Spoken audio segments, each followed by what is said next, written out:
Nick Saban dominated last week's headlines, and while the rest of the world was distracted, Matt Rule made a massive move in the shadows by bringing in a new QB coach who doubles as Satterfield's co-OC. And it's one thing to be bad on offense, but finishing behind Syracuse and Indiana, two teams that fired their head coaches, is completely unacceptable. Matt Rule enters year 2 with a generational talent at QB, one of the best defenses in the entire country, and after cleaning up in the portal, expectations couldn't be higher. So today, we'll talk about what Glenn Thomas brings to the table as a QB coach and what a co-OC situation means for Marcus Satterfield and his future in Lincoln. But what's up, guys? I'm Connor Hayden, and this is Corn Crazed. If you're a fan of Nebraska or the Big Ten, make sure you hit the subscribe button to help us get to 21,000. And if you're fired up to see 2 OCs on this staff, hit the like button and help us get to 1,000. But now, let's get into it. He's hit and he's taking a shot downfield, wide open end zone, caught, touchdown.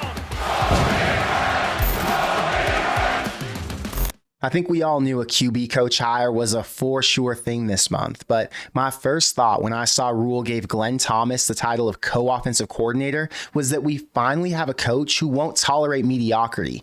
I heard before that at Baylor and Temple, he was quick to pull the trigger on staff changes, but you never really believe it can happen till you see it yourself. And I bring this up because I was scarred by Scott Frost, who was either too loyal or just naive to the fact that Shenander wasn't ready to build a Big Ten defense. In 2018, they finished in the bottom 30 nationally. Then the next year, they moved up 6 spots, but it was so obvious Shenander needed to go. We saw that D peak a couple years later with a bunch of super seniors, but if Frost would have gone out and found a Tony White caliber DC, he would have been winning 6 games that whole time. Nebraska's never had a recruiting issue. It's always been about the coaches. There were big name players in every class, but coaches failed to build a strong team. Matt Rule recognizes that. He recognized that a bottom 30 offense isn't acceptable. He recognized that 16 interceptions and 15 fumbles is an embarrassment. And he knew that if he wanted to guarantee his 5-star QB would be put in the best position to succeed, that he needed to bring in a coach with a little more positive momentum than who he had in charge before. Because you're already at a disadvantage to bring a 5-star QB into a 3-star offense. So you better get as much as you can around him to make sure you don't screw this up. And I'm not hating on Satterfield or calling him a bad coach, because he was dealt a bad hand twice. First, it was the QB room he inherited, and his options in the portal were limited. Casey was solid, but he didn't think he had a fair shot against Sims, so he left. Heinrich, who's an amazing athlete, but was a long-term project, wasn't ready to be the starter, and we saw how things played out for him after Sims completely broke down. Second was the injury issue that stripped the offense of multiple starters in every position group. Sat was forced to play with his 3rd best QB, his 4th best running back, and 2 true freshman receivers. The fans are out here saying he's a terrible coach, but do you get why it's so hard for me to judge the guy after everything that offense went through last year? Regardless, Sims got worse from 2022 to 2023. Harburg and Purdy played okay, but they had the same turnover issues as Sims did. And like the coaches said, if it's an issue for the whole room, then it's on the coaches more than it is the players. And that's why he lost his job, or I guess you can say why he got demoted. Coaching QBs is hard, and when you're trying to build a new offense at the same time, I'm sure that's serious pressure. Swapping over to the tight ends is a massive blessing because that's a group that can work with the receivers and the O-lines, and the expectations for the tight end coach are by far the lowest on the whole team. With Thomas in the room now, Sat gets to focus on building an offense. He gets to focus on improving their mistakes from last year, but more importantly, he has a partner with a ton of experience who can help him take it to the next level. So let's talk about his new partner, because when Glenn Thomas first got hired, I don't think he was the flashy names that some fans wanted. The Holgorsen rumors got everybody's hopes up. Then Rule went out and picked up another guy who he had a prior relationship with, who spent last season working as an offensive assistant for the Steelers. But that's not the exciting part of the resume. If you look back 10 years ago, you'll see he spent 7 seasons with the Falcons, and while he was there, Thomas was the QB coach while Matt Ryan was in his prime. In 3 years, he completed 67% of his passes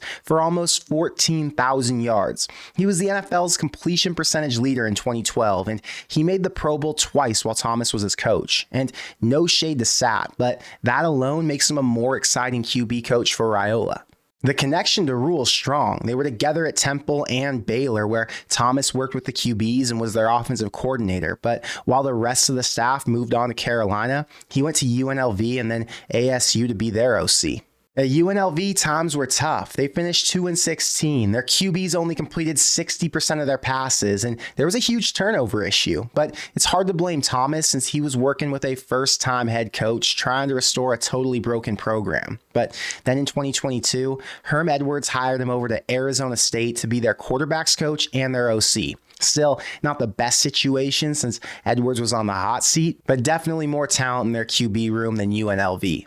That ASU team finished 3-9, and Herm got fired before the season ended, but there were still some bright spots on offense. Emory Jones completed 63% of his passes for over 1,500 yards, and Trenton Bohr-something completed 71% for 1,490. The QBs had a 2-to-1 TD interception ratio, and their lead receiver had 70 catches for almost 900 yards. Add in that their top running back ran it for 1,200 yards and 16 TDs, and there's a way to spin that atrocious season into a positive for Glenn Thomas, who ended up being in bad situations 2 jobs in a row. What's crazy about the hire now is that this wasn't the first time Rule demoted Satterfield from QBs to another position. Back in 2014, Sat was the OC and he was coaching the QBs at Temple, but Rule hired Thomas to take over the QB room in 2015, and after Satterfield left to be the head coach at Tennessee Tech, Thomas took over the entire offense. Knowing all this, I thought maybe there'd be pressure on Satterfield to perform now that there's a new OC in the mix, and Rule wanted to find a defined leader. But when you look back to those 3 years at Baylor, those offenses all had a co-offensive coordinator system.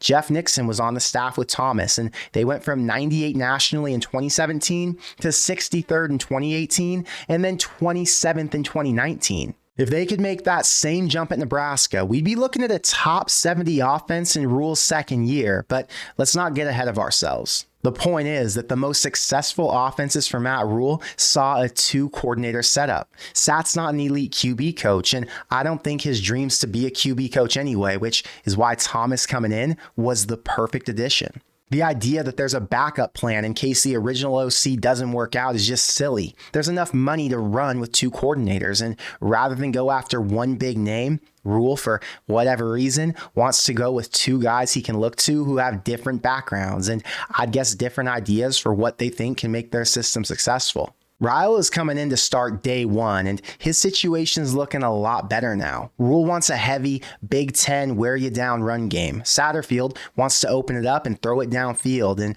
now Thomas, who's familiar with both styles, can come in to work with Dillon like he has with Matt Ryan, Kenny Pickett, and Mason Rudolph, which is really important since Dillon matches their profiles much closer than he does a Charlie Brewer, PJ Walker. Again, they're not getting flashy, but they picked up a guy who Matt Rule can trust, who understands the vision, who's already worked with other guys on this staff. And even though it's his first job in the Big Ten, out of 20 years coaching football, 12 were in the Power 5 or the NFL. And the resume for a co-OC won't get much stronger than that. Our sponsor for today's video is Character Chronicles, where you'll find some of the best Nebraska player coach interviews on YouTube. Last week, Adam talked with Frank Solich to get his thoughts on Matt Rule and this team's future. So even though content slows down while we're in the off season, their channel's still pumping out great videos that you're not going to find anywhere else. Adam's been an awesome guest on my show in the past, and I'm going to have him back on soon. But if you haven't had a chance to check out any of his recent content, head over to characterchronicles.com or go to the description box below where you can click the link to take you there. Or just type in Character Chronicles in the search bar above on YouTube, and you'll find all of his videos there.